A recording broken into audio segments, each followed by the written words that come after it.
আসসালামু আলাইকুম, সবাইকে আমার চ্যানেলে স্বাগতম। আজকে ওয়েদারটা অনেক সুন্দর, তাই চিন্তা করলাম খিচুড়ি রান্না করলে কেমন হয়। যেই ভাবনা সেই কাজ। আমি রান্নাঘরে চলে গেছি, ফ্রিজ খুলে আমি মাংসটা বের করে নিছি খিচুড়ি রান্না করার জন্য।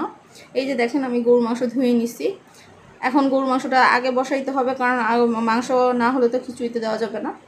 সেজন্য মাংস পরিমাণ মতো আমি যা যা মশলা আছে সব কিছু দিয়ে দিচ্ছি। বাটা আদা, বাটা রসুন, লবণ, হলুদ, মরিচ পরিমাণ মতো, একটু ধনিয়া গুঁড়া, তারপর জিরার গুঁড়া, যা যতটুকু লাগে ততটুকু, তারপরে পেঁয়াজ, টমেটো, কাঁচামরিচ দিয়ে উপরে দিয়ে কাঁচা তেলটা দিয়ে দিছি। তারপরে হাত দিয়ে ভালো করে মেখে বসাই দিছি। আপনারা ঝাল যেরকম খান সেরকম দেবেন। আমি যতটুকু প্রয়োজন হয়েছে আমি অতটুকু বুঝিয়ে দিছি। এলাচি, দারচিনি এগুলো সব দিয়ে আমি একবারে বসাই দিছি। এই যে দেখেন, আমার রেডি হয়ে গেছে। এখন এই যে আমি চুলা ধরাই দিছি। দেওয়ার পর একটু ভালো করে নেড়ে চেড়ে নিছি।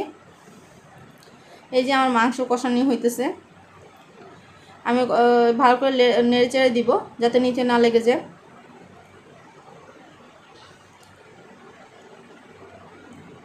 এই যে দেখেন, আমার কষানি প্রায় হয়ে আসছে। কষানি যখন হয়ে আসবে তখন আমি আলু দিয়ে দিব, কারণ যেহেতু বাচ্চারা আলু খুব পছন্দ করে, তো আলু না দিলে খেতে ভালো লাগবে না খিচুড়ির সাথে।